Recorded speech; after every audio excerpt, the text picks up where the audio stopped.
Who were the enslaved people connected to Philadelphia's Independence Hall? Imagine standing in the heart of Philadelphia, where history was made, and yet, behind the scenes, stories of people in chains echo through time. Independence Hall is famous for the Declaration of Independence and the United States Constitution, but it's also linked to a darker chapter. Just steps away from this iconic landmark was the President's House, home to Presidents George Washington and John Adams, when Philadelphia was the nation's capital from 1790 to 1800. Enslaved people lived and worked there, and their stories are an important part of the city's history. 9 enslaved individuals are known to have been held by President George Washington during his time in Philadelphia.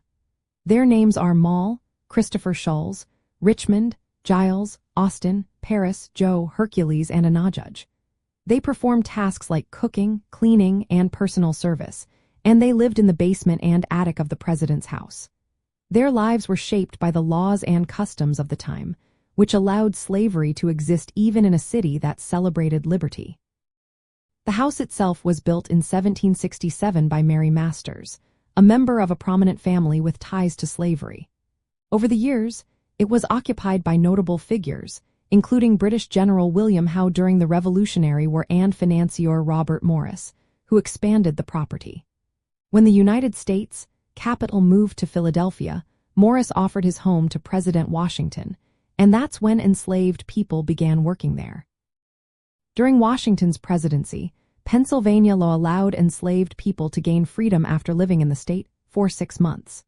To avoid this, Washington rotated his enslaved workers in and out of Pennsylvania, preventing them from claiming their freedom.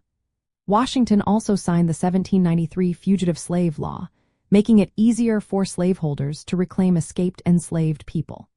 These actions show how complex and contradictory the history of slavery in Philadelphia was. Today, the stories of these 9 individuals are remembered at the President's House Memorial, located near Independence Hall.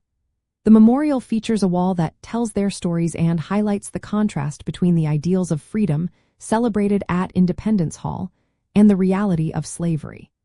It helps visitors understand how Philadelphia played a role in both the fight for liberty and the persistence of slavery. Learning about the enslaved people connected to Independence Hall gives a fuller picture of American history. Their stories reminded us that the struggle for freedom and justice was ongoing from the very beginning. Visiting this site helps us see how the city's past is woven with stories of hope, hardship, and the ongoing fight for equality.